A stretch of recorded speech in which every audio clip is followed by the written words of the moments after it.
Sud Radio Berkov dans tous ses états. Le face-à-face. Et André Berkoff est en face-à-face avec Stéphanie Bataille, qui est comédienne, directrice déléguée du Théâtre Antoine.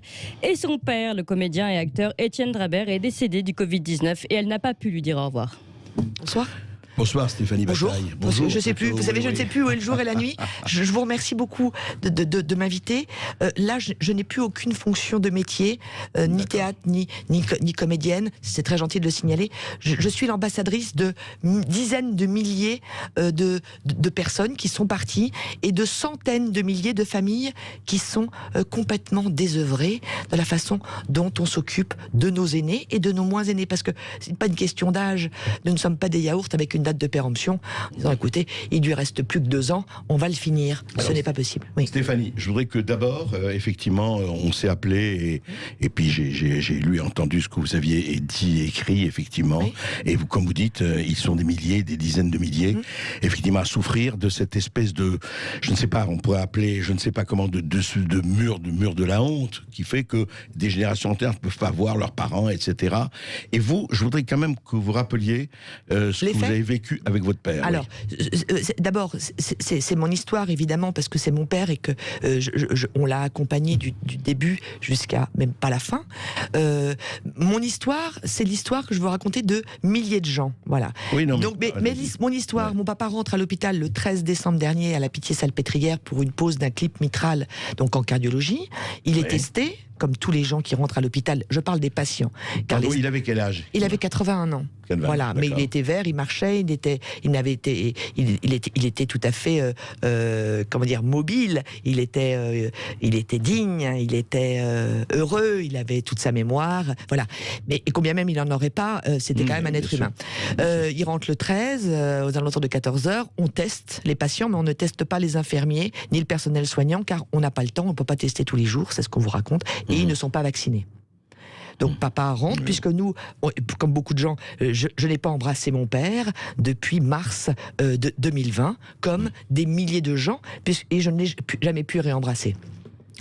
Donc je ne l'ai pas embrassé depuis mars. Il était chez lui à ce moment-là. Voilà, il a été confiné pendant tout le confinement.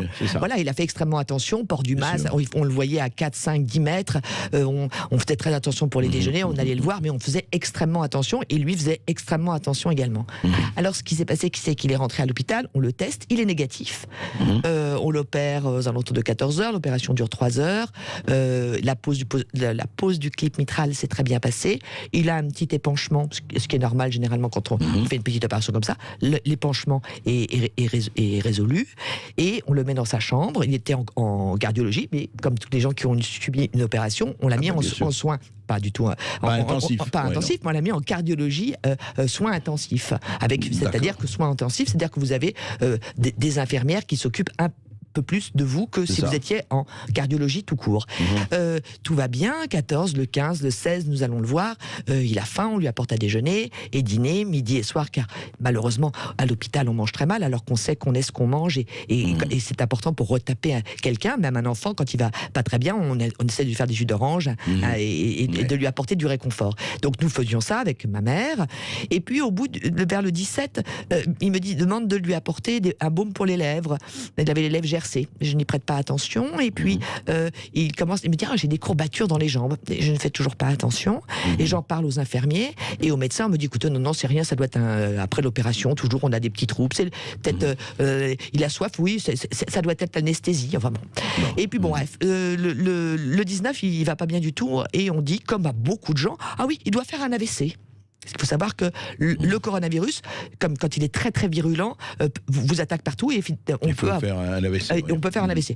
Pas du tout d'AVC, scanner bon, IRM parfait. On le relaisse dans sa chambre. Il reprend un peu ses esprits. Il a un petit peu de confusion, je dois le reconnaître, dû au coronavirus. Mais là, on ne sait toujours pas ce qu'il a. Et on me dit c'est normal. Peut-être qu'on va lui retirer son clip de la valve mitrale. Non, on peut pas le retirer en fin de compte. On essaye de dire un peu tout et n'importe quoi. Et le 24, l'état s'aggrave. Et là, on décide enfin de le tester.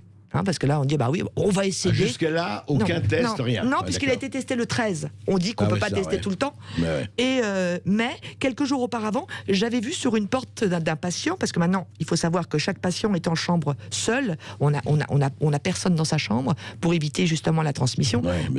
Donc là, il y avait un monsieur à 3 chambres qui avait le Covid. C'était écrit en gros Covid. Donc là, je voyais les infirmières qui s'habillaient. Je me disais, c'est quand même bizarre, mais on a confiance en l'hôpital. On a confiance. On est dans un lieu de... On est en sécurité jusqu'au moment où... Alors donc, la santé s'aggrave. La santé s'aggrave. On fait un test Covid. Le 25 décembre, on ne peut pas avoir le résultat parce que c'est Noël. Et le 26, aux alentours de 16h, mon frère est avec papa. On lui demande de sortir de la chambre parce qu'on va annoncer à mon père qu'il a le Covid. Donc il a attrapé le Covid à l'hôpital. À l'hôpital, bien sûr, il a attrapé le Covid à l'hôpital. On avait appris qu'il y avait eu 12 personnels soignants qui avaient le Covid. On nous dit bon, on va les tester, ils sont tous négatifs, mais enfin, ils ont pu lui passer avant puisque il a eu le Covid à mon autour du 14 ou du 15, il a été la transmission. Et puis il y avait ce patient à côté, les personnes qui apportent les plats, qui reprend ou les carafes d'eau, on remet la carafe d'eau, c'est comme ça que ça s'attrape puisque la sécurité n'existe en fin de compte malheureusement pas. Donc l'état s'aggrave, on attend, puis le 30 au matin, on prévient ma mère en disant on va mettre votre mari en unité Covid. Bon, je me dis, l'unité Covid, c'est super, donc on va bien s'occuper, prendre soin de lui. Là, le 30 au soir, je suis accueillie par 2 médecins qui me disent voilà, votre papa va très mal, il était en plein orage psychotinique, c'est-à-dire que vous avez toutes vos défenses immunitaires.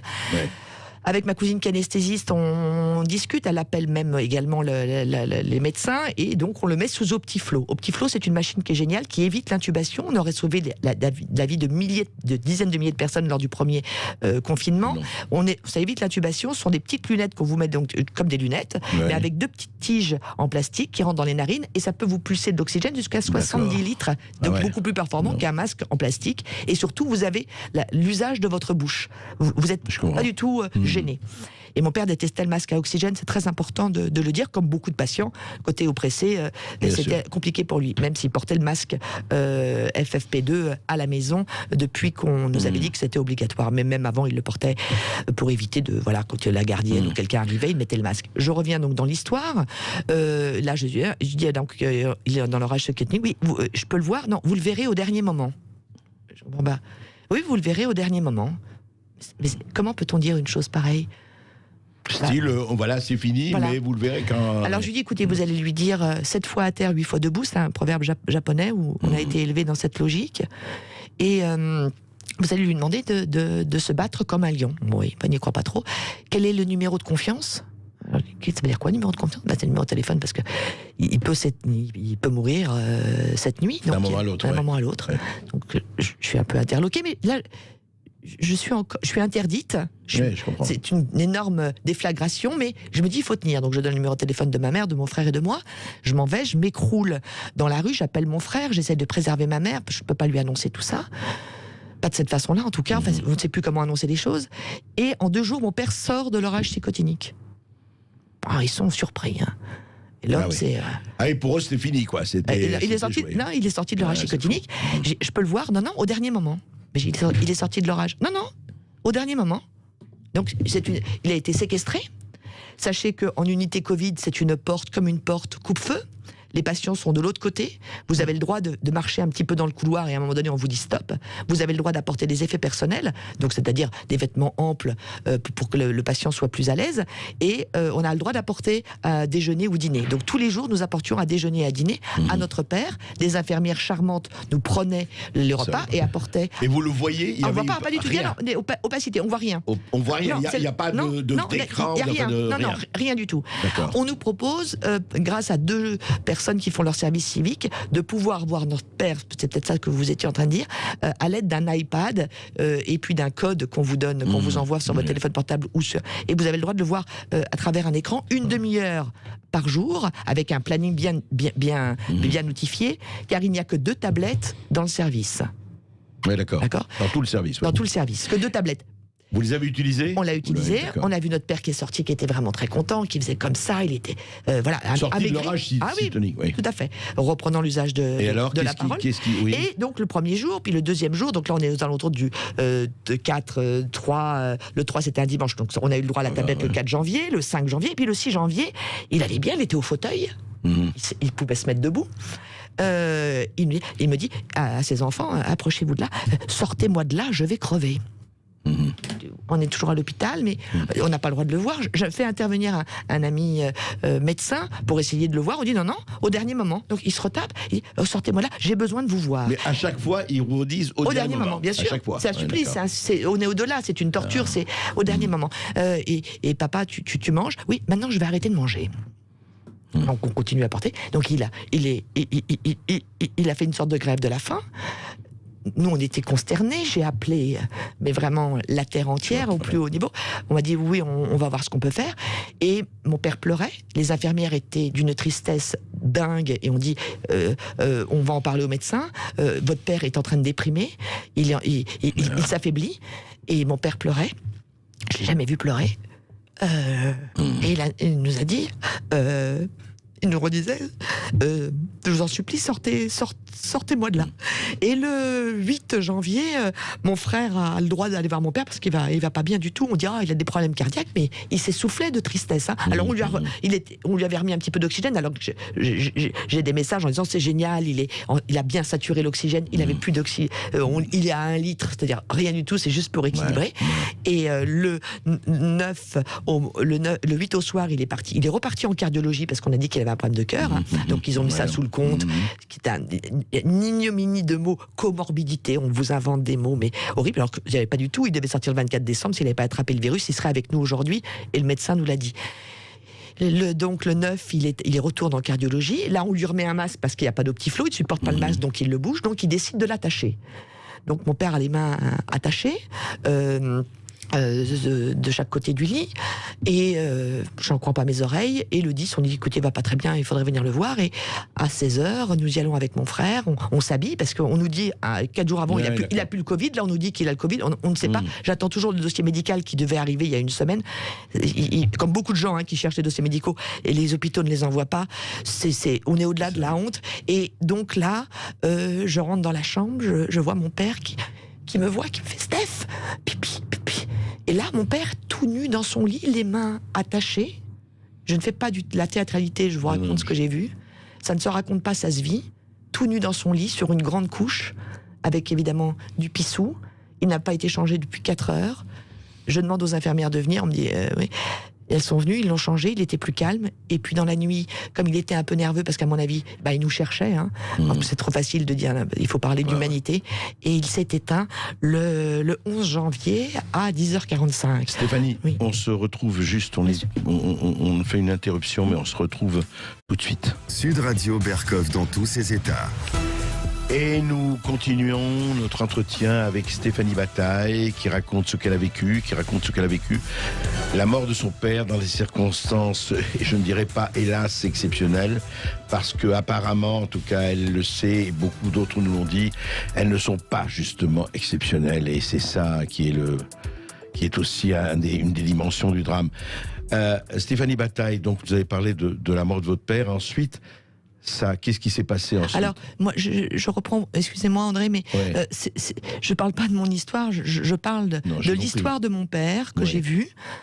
Cet homme qui devait sortir le 23 décembre et ayant eu malencontreusement attrapé le coronavirus, soit par le personnel soignant, soit par un patient à côté. Il l'a attrapé à l'hôpital, certainement pas par nous parce que nous étions tous négatifs. Ma mère et moi, on est devenus positifs le 4 janvier parce qu'on avait vu notre père un peu avant.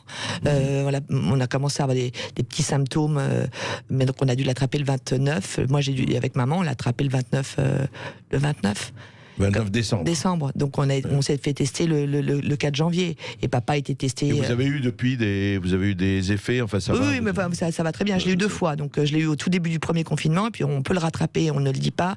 Mais les défenses immunitaires, oui, je suis dans l'humanitaire. Immunitaire, pardonnez-moi. Ont une durée, se battent pour nous et pas contre nous à peu près pendant 6 à 8 mois. L'objet de ma mission, parce que voilà, ce n'est pas du tout de saouler l'opinion publique, c'est un cri pour l'humanité, parce que mon histoire, c'est votre histoire. Alors évidemment, je porte l'histoire des gens qui sont partis, alors qu'ils n'auraient jamais dû partir, mais je porte aussi l'histoire de toutes ces familles qui sont endeuillées, qui sont en état de sidération.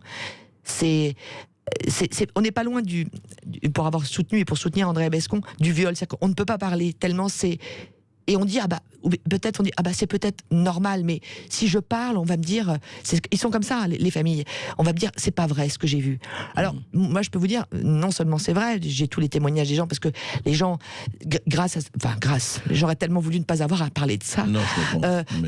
Ils vous ont écouté, ils vous parlent. Ils me parlent, oui, ils envoient des mails. Sur Facebook, il y a une page dédiée aux dommages collatéraux du Covid. Vous pouvez évidemment témoigner. Je transmets tous vos messages à l'Élysée. Je transmets aussi à des journalistes parce que je ne suis pas là. C'est quoi la page du message? Non, je dis ça pour la page. La page c'est Covid-19, dommages collatéraux. J'ai fait également une pétition qui est en ligne sur change.org qui s'appelle Appel à la dignité et à l'humanité. Je vous invite franchement à la signer. C'est pour vous, voilà, et en mémoire de tous ceux qui sont partis et des familles aussi. Il faut soutenir.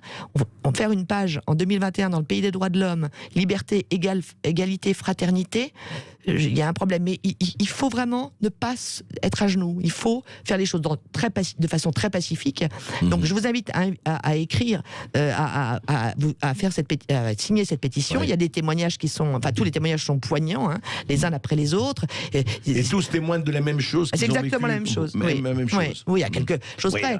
Il y a des gens qui n'ont pas vu leurs parents, qui sont enfermés dans les EHPAD, parce que pour se prémunir, parce qu'on a inoculé évidemment le virus qui doit nous éclairer sur notre condition humaine, on a inoculé la peur, donc on s'enferme, mais le personnel soignant a le droit de rentrer chez elle, de ressortir. Je sais qu'il y a quelques personnels soignants qui ont voulu rester sur place lors du premier confinement et je les salue pour qu'il n'y ait pas d'interaction et que le virus ne rentre pas dans l'EHPAD. Là, les gens rentrent et sortent et le virus est apporté par ces gens-là. Donc parfois on dit il y a un cluster dans une maison de retraite, évidemment la famille n'a pas le droit d'y aller, mais le personnel soignant a le droit d'y aller.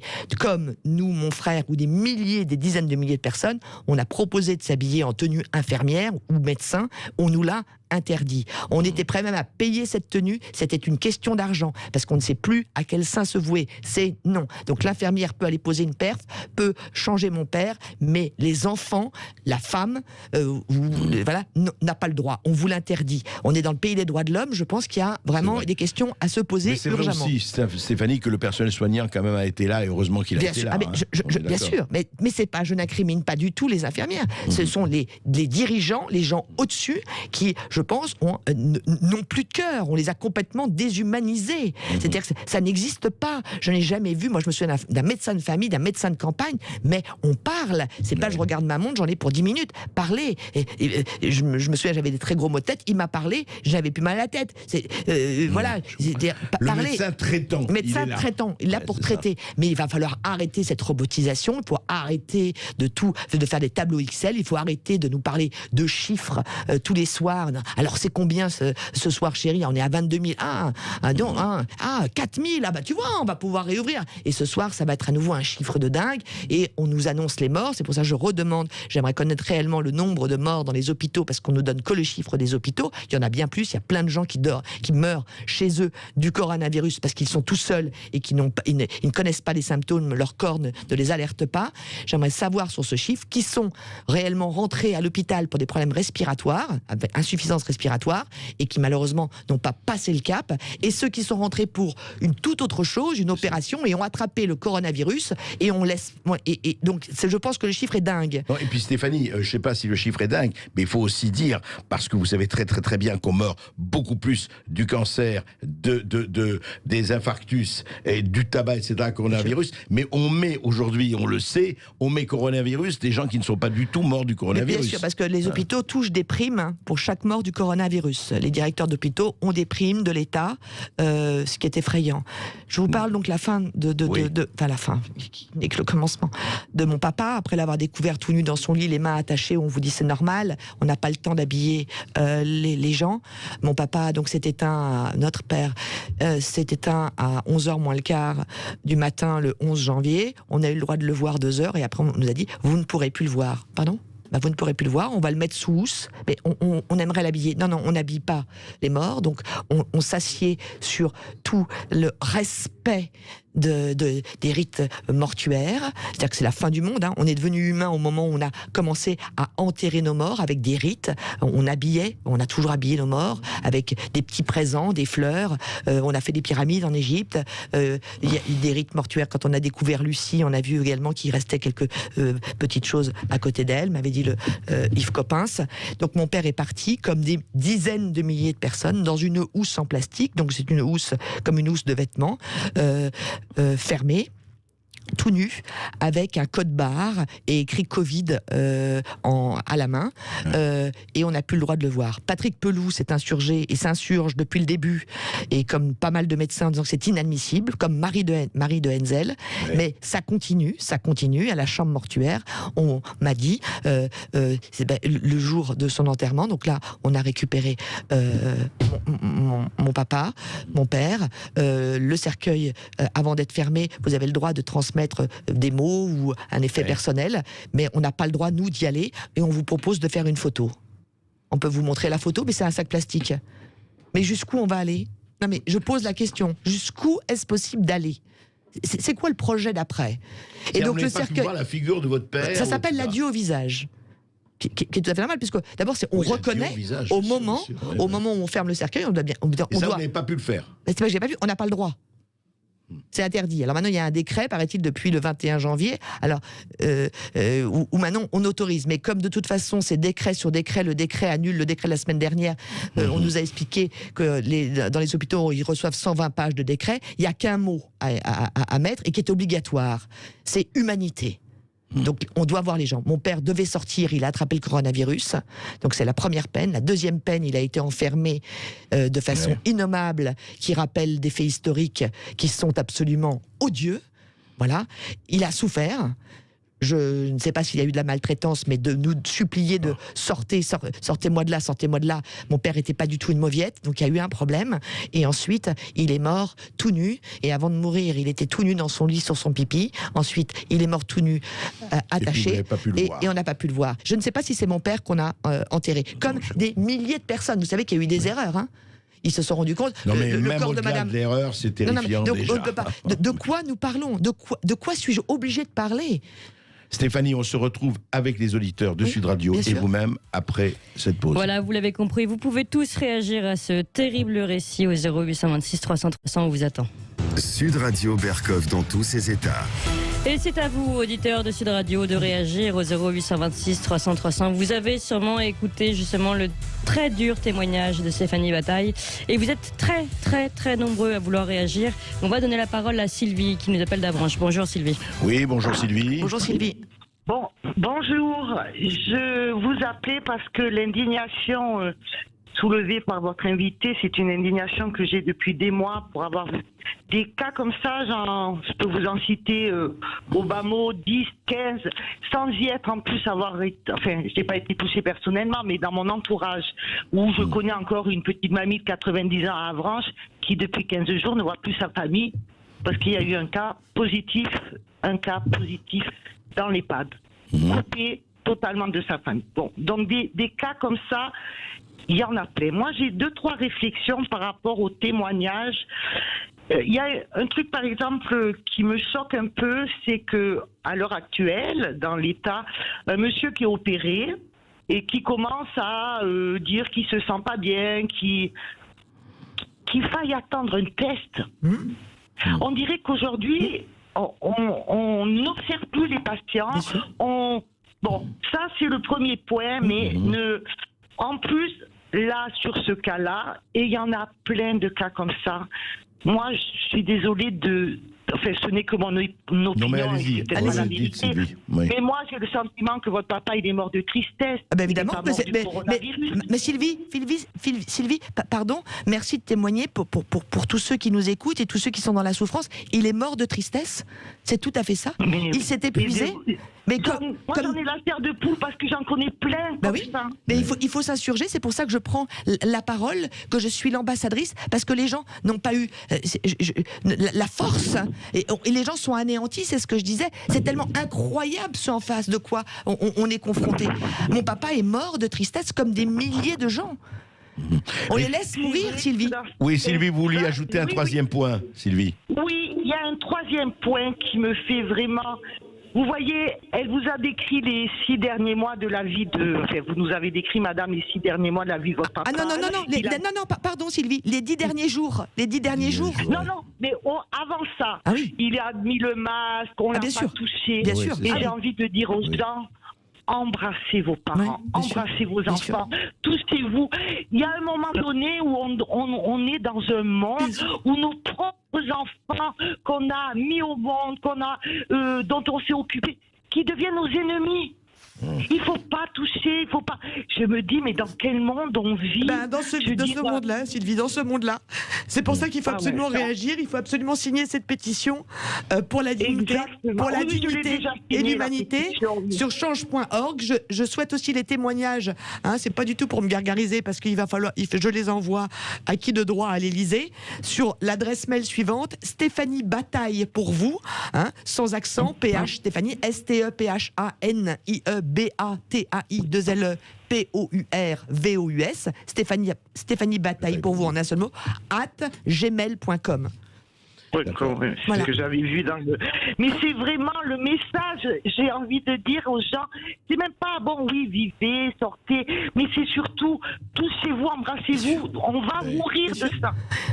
Prendre soin des gens, on ne le fait plus, c'est dramatique, on nous impose le contraire.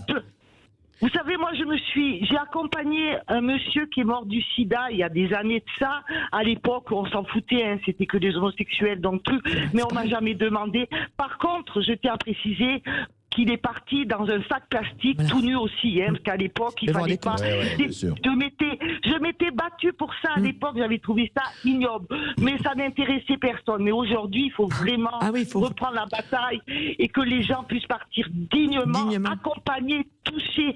Mourir, c'est passer dans...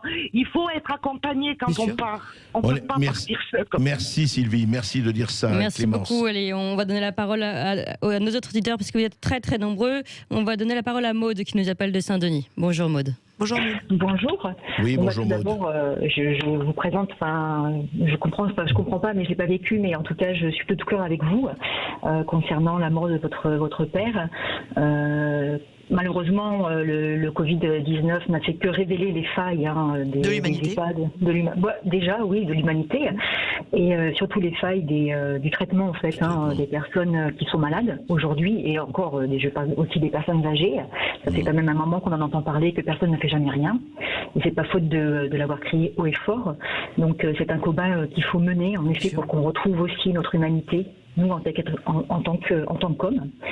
Moi, je voulais surtout intervenir concernant le vaccin et l'Europe, sujet que vous avez abordé tout à l'heure. Oui, tout à fait. Et ce que je trouve aberrant, c'est qu'on apprend donc qu'en Belgique, ils ont pu négocier un tarif préférentiel, parce que c'est quand même le terme qu'on peut donner. Tout à fait. Que l'Europe, qui est quand même normalement un grand communautarisme de pays, je dirais, il n'a pas été capable de le faire. Et quand je pense à mon pays, à la France, pays de pasteurs quand même, qui aurait peut-être pu développer, si nous avions des chercheurs, mais je suppose qu'on en a, je ne sais pas. On en a. Mais on les traite de façon telle que la plupart s'en vont à l'étranger. Oui, tout à fait, mais peut-être qu'on pourrait penser à les faire revenir. Bien sûr. Et je m'interroge véritablement sur mais que font les hommes au pouvoir? Que font leurs conseillers? Écoutez, moi, je suis désolée, mais vu de ma fenêtre, je me dis que c'est pas possible que la façon dont je pense soit plus intelligente que tous ces gens. Je ne comprends pas leur incapacité à communiquer. Je ne comprends pas leur incapacité à prendre des décisions avec une vision à long terme. Je ne comprends pas l'indécence qu'ils ont à nous traiter comme des gamins. Nous sommes tous des adultes, nous payons tous des impôts. Nous les payons, eux, avec nos impôts. C'est nous qui les entretenons. Donc je ne comprends pas qu'ils n'aient pas un minimum de respect pour nous. Je ne comprends pas que cette crise au XXIe siècle soit traitée de la sorte. Après 1 an de Covid, ça fait 1 an qu'on vit avec. Moi, personnellement, le Covid ne me dérange pas. Je n'ai pas peur de la maladie. Je ne suis pas pour le vaccin parce que je pense qu'on n'a pas assez de recul. J'ai écouté des généticiennes qui est intervenue sur TV Liberté. Moi, je croyais que c'était une blague, mais a priori, non. Qui disait que, bon, voilà... C'est d'Alexandra Henrion-Claude. Oui, Claude. Voilà, oui, tout à fait. Moi, je suis désolée, je ne retiens pas toujours les noms. J'ai écouté monsieur... Voilà, j'ai écouté monsieur Raoult, oui. Oui, juste un mot, parce qu'on peut en parler, mais je voudrais revenir à la... Non, mais au contraire, votre témoignage est très bon, et vous avez raison de rappeler que les politiques sont aussi nos employés de maison. Faut pas qu'ils l'oublient. Faut pas qu'ils l'oublient. Il faut pas qu'ils l'oublient d'aimer, surtout. Ils ont perdu ça de vue. On n'est plus dans une royauté. Et juste le vaccin, parce que je voudrais redonner la parole ensuite à Stéphanie, à ce qui se passe. Non, juste une chose, c'est que ce que ça a prouvé, vous savez, l'Europe, le problème, c'est que la politique, il n'y a pas de politique européenne de santé, ça revenait aux États. Les États se sont laissés entourer et emperlouser, si je peux me permettre cette expression un peu vulgaire, par l'Europe. Et ce qui fait que chacun, aujourd'hui, négocie dans son coin, et c'est pour ça que... Parce que pardonnez-moi, je vais juste dire une chose, il va falloir gérer, il va falloir penser autrement. On ne peut pas mettre au centre de tout l'argent. Mon père nous disait toujours cette citation de Molière: l'argent est un bon serviteur et un mauvais maître. Choisissez la première option. Et le problème, c'est que tout est géré par l'argent, et c'est ce que nous éclaire aussi le coronavirus, c'est qu'il va falloir arrêter. Comment se fait-il que l'hôpital touche des milliards et qu'on dise il n'y a plus d'argent? Parce que il va falloir arrêter ces fonctionnaires, 6 personnes pour savoir si on doit mettre une personne dans telle ou telle unité. Il y a des gens exceptionnels à l'hôpital, il faut qu'ils soient bien rémunérés, et ceux qui ne se sentent pas d'assumer ou de donner le soin d'aimer les autres, il faut qu'ils fassent autre chose, et ce n'est pas grave. Il faut redonner la vie et l'humanité, l'amour au centre du monde. Voilà. Et c'est pareil pour la planète, c'est pareil pour les enfants. Voilà. Si vous me permettez, j'aimerais juste rajouter une petite chose, pardonnez-moi de vous couper. En fait, comme je le dis souvent, les hôpitaux publics n'ont pas vocation à faire du bénéfice. Elles ont la vocation à rester à l'équilibre et de soigner leurs patients de façon digne. Parce que tout Maud, vous avez raison, mais je voudrais juste un chiffre et après on va reprendre. Savez-vous que dans les hôpitaux français, 33% du personnel n'exerce aucune fonction médicale ou hospitalière, c'est une fonction administrative. En Allemagne, c'est 10%. Il faut des administrateurs, on est d'accord, mais 33%, c'est pas possible. Il faut réformer l'hôpital. C'est l'urgence. C'est aussi... C'est peut-être ça qu'il fallait réformer. Oui, mais il faut commencer par quelque chose. Là, c'est un lieu de soins, l'hôpital. On n'a pas le droit de dire j'ai peur d'aller à l'hôpital, donc je vais pas me faire soigner. On n'a pas le droit de le dire, ça. Vous comprenez ? J'espère juste, oui, tout à fait. Mais ce que je veux dire par là, c'est que j'espère juste que le gouvernement entendra qu'il vaut mieux réformer l'hôpital que les retraites. Oui, bien sûr. Bien sûr. On ne va pas s'engager là-dedans. Merci Maud. Vous continuez de nous appeler tous au 0826 300 300. On vous attend. Sud Radio Berkov dans tous ses états. On est toujours dans tous nos états, c'est le cas de le dire, avec André Berkov et Stéphanie Bataille. Et puis vous aussi, qui êtes très très nombreux à nous appeler au 0826 300 300. Tout de suite, la parole à Hakim qui nous appelle de Tremblay. Bonjour Hakim. Oui, bonjour Hakim. Bonjour Hakim. Bonjour Stéphanie, bonjour à tout le monde. Stéphanie, je vous fais un énorme câlin. Vraiment, j'ai tellement de peine de tout ce que vous racontez, mais je vois tellement j'ai une personne dans ma famille qui est dans une maison de retraite. Je l'ai pas choisie parce que si ça tenait qu'à moi, elle serait chez moi. Mais bon, bref, passons. Et je vois tellement ça, les vieux qui meurent de chagrin dans ce pays. Je comprends pas en fait. Je crois que je suis pas équipé pour comprendre ce qui se passe actuellement. Le Covid, il a bon dos, quoi. On met tout sur le Covid. On maltraite les gens. C'est indigne en fait. C'est pas possible. Et j'aimerais que vous puissiez raconter comment il s'appelle le président de la PHP là, Martin Hirsch a dit. Ah ouais, non, mais parce que celle-là, elle est quand même pas mal. On accuse les familles de transbahuter le virus d'un point A à un point B. L'hôpital se remet jamais en cause, parce que quand vous chopez un truc à l'hôpital, bah écoutez mon vieux, il fallait pas être là, hein. Voilà. Mais franchement, Stéphanie, je vous fais un énorme câlin parce que c'est tout ce que je peux faire. Mais vous pouvez faire un énorme câlin, Hakim. Merci beaucoup. Je le prends, mais je vais le partager avec des centaines de milliers de personnes qui sont là en France. C'est pas possible, ça. C'est pas possible, ça. Moi, vous savez, je suis originaire d'une famille où j'ai grandi avec 3 générations. Avec la famille, bien sûr. Et la famille, il y avait mon arrière-grand-mère, je me rappelle d'elle, j'ai 53 ans aujourd'hui, je vous promets, je me rappelle encore d'elle, ma grand-mère, ma mère. Je connais tellement ça. Et c'est beau, une maison où il y a toutes les générations. attention. Aujourd'hui, on crève les uns séparés les uns des autres, on crève tout seul. Et attacher les mains de votre père, ça a servi à quoi, putain? Qui retire son, comme ça, il ne retirait pas son masque, c'est ce qu'on fait. On contentionne. Tout seul dans sa chambre. Tout seul. Il n'y a pas d'infirmière, Hakim. Il n'y a pas d'infirmière. Donc on l'attache. Il était dans son pissou pendant 4 heures et certainement toute la nuit. Mais oui, mais c'est ce qui se passe. C'est ce qui se passe, Hakim, dans la France entière. Comme il n'y a pas de personnel, on les attache comme ça. Pardonnez-moi, ils nous font pas chier. Donc comme il avait un masque qui le dérangeait, eh ben on attache les mains, il peut plus enlever son masque. Voilà. Ça s'appelle une torture. Mais lui, bien sûr, mais des dizaines de milliers de personnes ont vécu ça et continuent à le vivre. Il faut que ça s'arrête tout de suite. En tout cas, merci Hakim, merci de votre. Si je peux vous faire une petite, proposition. Moi, je suis musicien.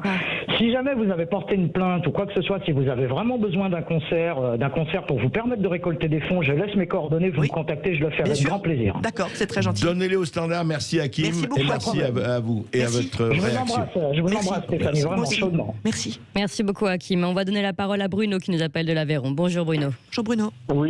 Oui, bonjour Bruno. Oui. Bonjour Stéphanie, bonjour André.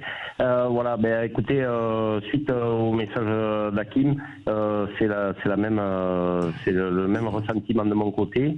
On a eu 3 décès dans la famille cette année, BPCO, AVC, enfin bon, en EHPAD, voilà. On ne sait pas si c'est lié spécialement au Covid. En attendant, on se pose des questions et ça nous a touché énormément. Voilà. Bon, ça c'est pour la partie Stéphanie. On est solidaires avec vous. Je pense très sincèrement qu'on a vécu les mêmes choses. Voilà. Et dites-moi Bruno, vous vouliez parler aussi d'autre chose. Voilà. Oui. Alors André également, suite à l'émission juste avant, au sujet juste avant, nous sommes restaurateurs traiteurs. Oui. Et effectivement, je tiens à remercier énormément Katia et Steph. Donc, qui ont participé à votre émission. Katia Boucher et Stéphane Turillon, oui. Exactement. Nous sommes dans la même position, restaurant, traiteur. Traiteur, nous avons essayé pendant le premier confinement de faire. Mais vous trouvez, juste Bruno, parce que Katia, vous trouvez qu'elle a eu raison d'ouvrir hier. Stéphane, il a essayé, il a été empêché. Oui, André. Oui. Et évidemment, le problème dans notre pays, je crois que c'est un manque de solidarité. Quand on dit égalité, fraternité, solidarité, je crois que à notre époque, le mot le plus important, c'est solidarité. Même si tout le reste compte, il n'y a aucun souci par rapport à ça.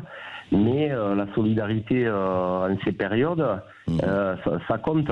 Moi, je vois, premier confinement, j'ai commencé à faire des plats emportés. Les personnes de mon village, on est un petit village entre l'Aveyron et la Lozère. Les premières personnes, les plus proches ont été solidaires. Voilà. Après, il faut voir une chose, c'est que vous voulez faire de la solidarité, très bien. On fait quelques plats emportés, ça vous rapporte net, hors charge, je dis bien hors charge, une centaine d'euros pour fournir 70 personnes à peu près par semaine. Une centaine d'euros,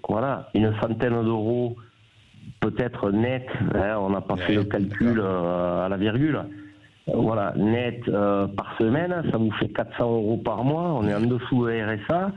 On vous promet des aides à 1500 euros par mois. Bon, très bien. Via les propos de monsieur le maire, il n'y a pas de souci. Ok, on les prend. Mais forcément, si vous avez fait les 400 euros, écoutez, on va vous donner que 1100 euros. C'est compréhensible. Moi, vous voyez, on a débuté notre activité il y a 3 ans. Il y a 3 ans, notre activité a augmenté légèrement. J'avais des promesses, des réservations j'ai fait le calcul là sur un papier rapidement, entre 5 et 600 personnes. À l'automne, on vient de le passer pour. Non mais Bruno, ça avait pris de l'ampleur. Non mais André, écoutez-moi. Voilà, ça fait 15 000 euros de perte à 25 euros par personne. Donc, mais alors, ce que je comprends pas, pardon, Bruno, moi j'ai une question à vous poser. J'ai compris, mais Bruno, attendez, écoutez-moi. Ce que je ne comprends pas, vous dites tout ça, et je comprends, et nous, et moi, ça nous manque, et pas seulement moi, nous sommes 10 millions à manquer la restauration. Pourquoi il n'y a pas plus de solidarité entre les restaurateurs qui décident ensemble d'un certain nombre de décisions? Là, hier, bon, on comprend très bien, il y aura il y aurait des, comment dirais-je, il y aurait évidemment des sanctions, et puis voilà, il n'est pas question de ne pas toucher le chômage partiel ou les fonds. Mais si on était vraiment nombreux, on ne toucherait pas, hein. Ouais. Vous savez, à l'heure où je vous parle, je suis dans une ancienne maison de l'Aveyron qui a été le départ de la chouannerie aveyronnaise. Ouais. Alors, est-ce que vous faites la relation? Vous voyez ce que je veux dire? On est loin. Il y a un moment donné. Bah oui, mais bon, alors je me pose des questions, je me dis, on se révolte, on se révolte pas? Eh ben, that is the question, Bruno, that is the question. That is the question, exactement, that is the question. Et, merci Bruno, merci, on va vous reprendre, vous nous appelez souvent et ça nous fait plaisir. On va reprendre cette question de la restauration et de tout, parce qu'il y a vraiment des problèmes à se poser. Merci en tout cas. Allez, on retourne au Sandane, on donne la parole à Marie-Claire qui est directrice d'un EHPAD, si j'ai bien compris. Marie-Claire nous appelle de Paris. Bonjour Marie-Claire. Oui, bonjour. En fait, je suis plus à la retraite. J'étais directrice d'une maison de retraite et je voulais dire à Stéphanie, comme je la comprends, mais comme je participe à son chagrin, mais surtout cette déshumanisation qui s'exerce à l'hôpital envers les patients, c'est pas nouveau. Moi, je vais vous citer un exemple. J'avais une résidente qui était à l'hôpital. C'était une senior.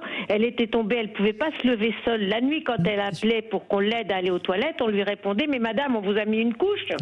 Voilà, et ça c'est la vérité. Et ça a été pareil pour ma maman qui est morte il y a plus de 10 ans. Quand je suis arrivée, elle me dit: tu te rends compte, on me met une couche parce qu'on peut pas me lever la nuit pour aller aux toilettes.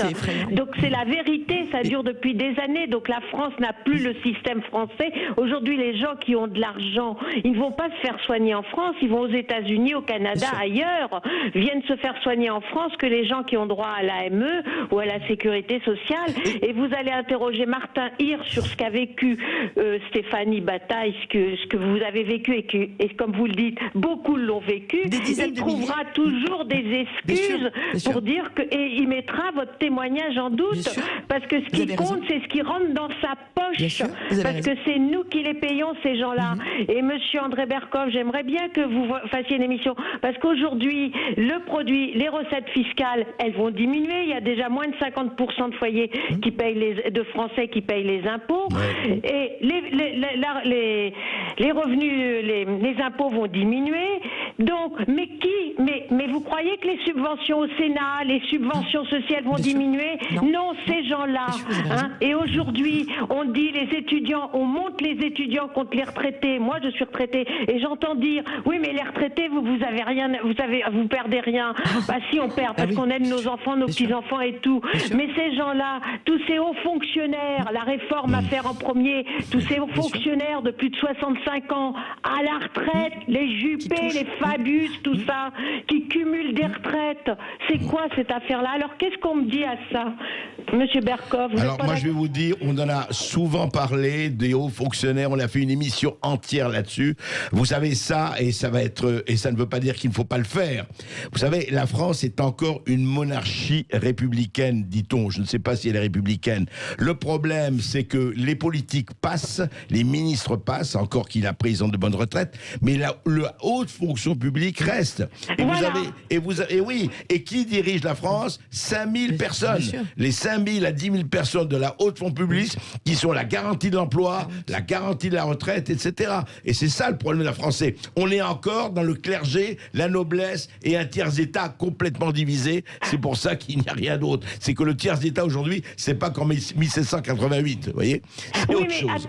est-ce que je peux continuer, Monsieur Berkoff? Monsieur Berkoff, je voudrais vous dire quelque chose. Vous savez, quand vous voyez l'hôpital, on en a déjà parlé, les feuilles qui s'entassent, et le millefeuille, vous savez, les ARS qui ont été créées par Madame Bachelot, qui ont été créées par Madame Bachelot. Hein, vous avez vu ce que touche le directeur de l'ARS de l'Île-de-France. Vous avez vu aussi, on a Frédéric Valtou, président de la Fédération hospitalière de France.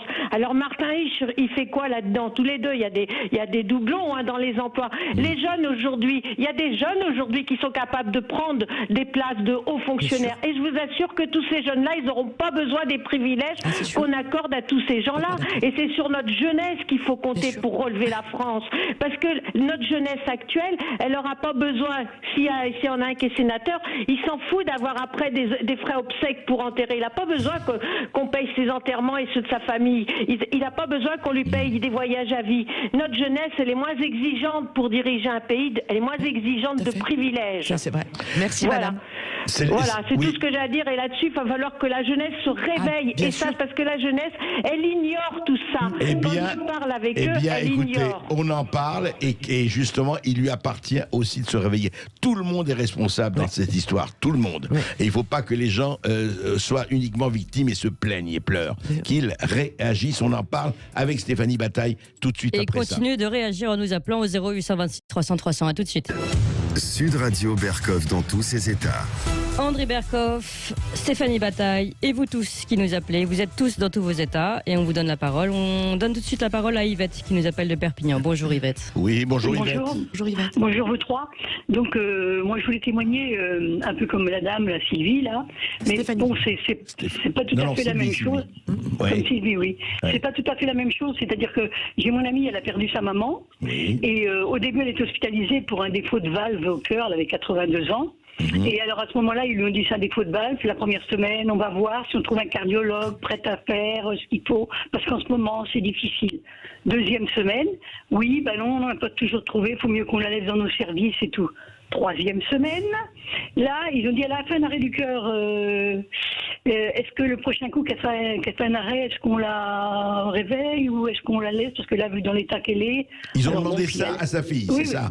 Voilà, à sa fille. Alors après, sa fille a dit, deuxième arrêt, donc là, elle est décédée malheureusement, sa maman. Et elle a dit, on va... Elle dit, non, vous en occupez pas, elle est morte du coronavirus. Elle dit, non, elle n'a pas eu le coronavirus, vous avez dit que c'était l'arrêt cardiaque. Oui, mais non, on sait mieux que vous ce qu'il faut dire, ce qu'il faut faire. Donc voilà, ils ont dit que c'était coronavirus et c'était pas ça. Alors ils essayaient de porter plainte pour retrouver le dossier, ils n'ont jamais voulu leur donner. Et après, une des infirmières a dit oui, mais c'est comme ça maintenant, on dit coronavirus. Quand on ne sait pas trop, dans le doute, on dit coronavirus. C'est comme ça pour les directeurs, c'est bien. Voilà ce qu'on fait. Et vous savez pourquoi aussi, madame, pardon, je suis ébranlée à nouveau par votre témoignage. C'est-à-dire que quand des personnes meurent du coronavirus, on ne fait pas la toilette du mort. Donc c'est-à-dire que tous les rites, tout le respect, on le balaye avec un cynisme et une inhumanité absolument déconcertante. Il faut stopper, il faut que les voix s'élèvent, il faut arrêter ça tout de suite et retourner vraiment dans la lumière parce qu'on est vraiment dans l'obscurité la plus totale. Voilà. Oui, parce qu'ils auraient voulu lui faire un bisou. Ben, on n'a pas le droit. C'est le cœur, donc voilà. Alors quand ils ont voulu porter plainte, il y a eu des barrières et des barrières. Ils vont encore tenter de le faire avec une autre personne à qui c'est arrivé aussi. Mais comme vous dites, il faudrait faire un grand cri pour que ça s'arrête de dire coronavirus. Et c'est pas ça, merde. C'est ça, le scandale. Déjà, on a accès en... Elle n'a jamais eu le coronavirus et on lui met le coronavirus en étiquette. Pour toucher une prime. Pour toucher la prime. Voilà, je suis désolée, et je suis désolée pour vous. Non, mais merci d'avoir témoigné, madame. Merci beaucoup. Merci beaucoup. Oui. Merci Yvette. Et on va donner la parole à Julien qui nous appelle du Val-de-Marne. Bonjour Julien. Oui, bonjour Julien. Bonjour. Allô? Oui, allô? Alors, on va retourner. Normalement, il est là, Julien. Julien, on vous entend? Parlez peut-être plus près. Voilà, on vous entend là. Oui, Julien, on vous entend là. Et bonjour à toute l'équipe et bonjour à Stéphanie tout particulièrement. Votre témoignage m'a énormément touché. Effectivement, je constate que c'est un discours qui est de plus en plus fréquent, ce qui est quand même ce qui devrait mettre effectivement la puce à l'oreille à l'ensemble des Français. Le nombre de lits actuellement avec le Covid qui ferme, je pense que ça ne peut que choquer les auditeurs qui nous écoutent. Quand quand on regarde bien, on se rend compte qu'effectivement, l'Union européenne nous a quand même demandé à 63 reprises depuis 2011 de fermer des lits. Et que nos dirigeants, effectivement, s'exécutent alors qu'ils devraient, effectivement, faire l'inverse. Moi, je trouve ça absolument choquant. Et je ne vois pas comment nos dirigeants peuvent continuer à finalement être complètement soumis au GOPÉ. Les Français ne connaissent pas, effectivement, l'orientation des politiques économiques. Nos dirigeants ne font qu'exécuter ce qui est demandé par Bruxelles. Et on a aujourd'hui, avec une crise sanitaire comme celle que nous connaissons aujourd'hui, eh bien, un résultat qui est catastrophique. Et on se rend compte effectivement qu'on ne peut pas continuer comme ça, on ne peut pas aller dans cette spirale à casser l'hôpital public qui est un bien commun et qui devrait être un bien commun. Bien sûr. Tellement d'accord avec vous, monsieur, tellement d'accord. Mais il faut vraiment répondre il faut que les gens soient au courant. Il faut informer les gens avec des vraies informations. Là, en ce moment, on essaie d'endormir les gens. Il va y avoir une sortie de crise. La crise, non, on n'est pas sorti de l'auberge. Moi, je vous le dis parce que psychologiquement, on fait des ravages. L'hôpital est en train de partir complètement en vrille.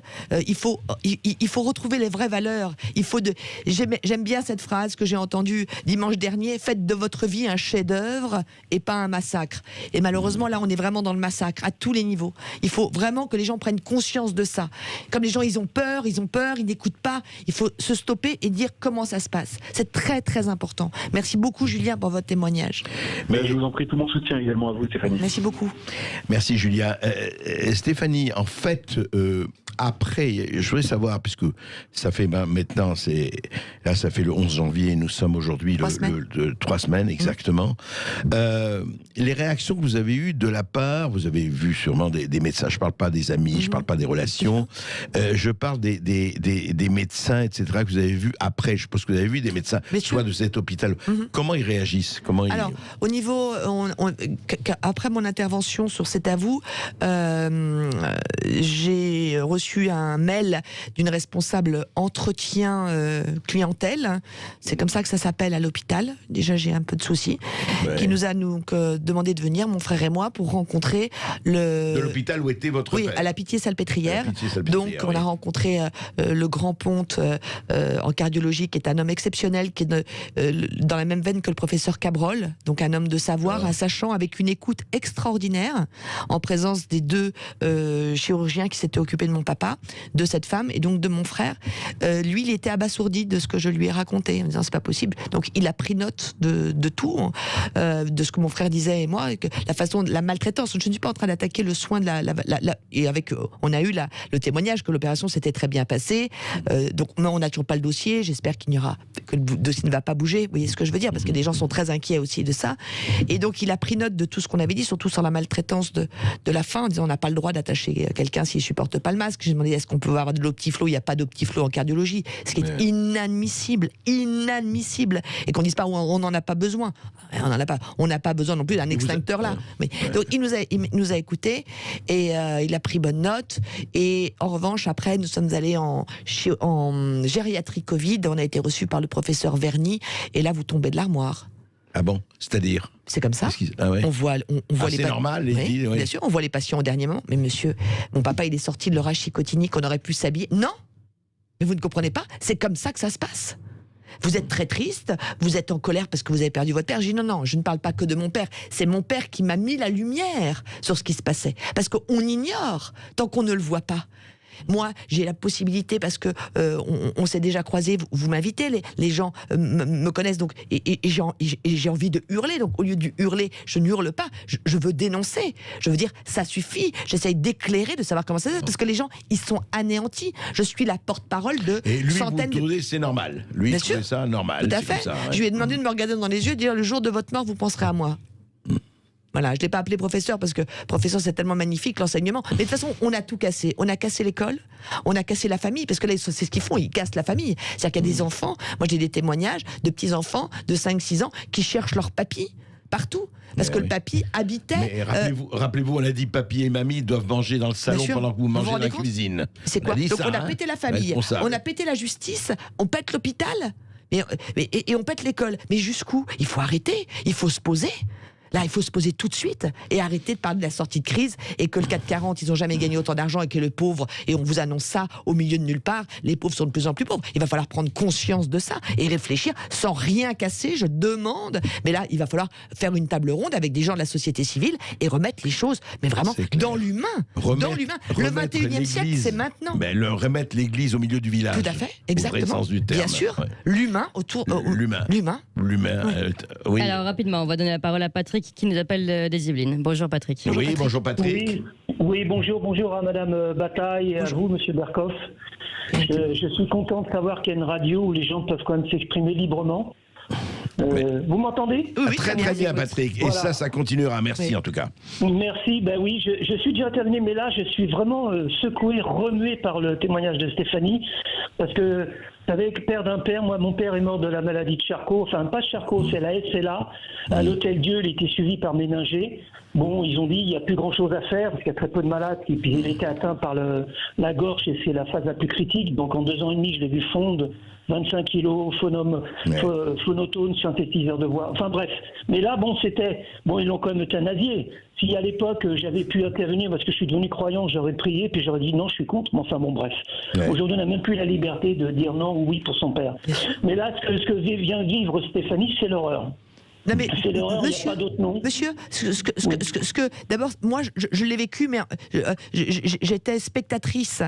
Celui qui l'a vécu, c'est mon père. Et des dizaines de milliers de personnes partent dans les mêmes conditions.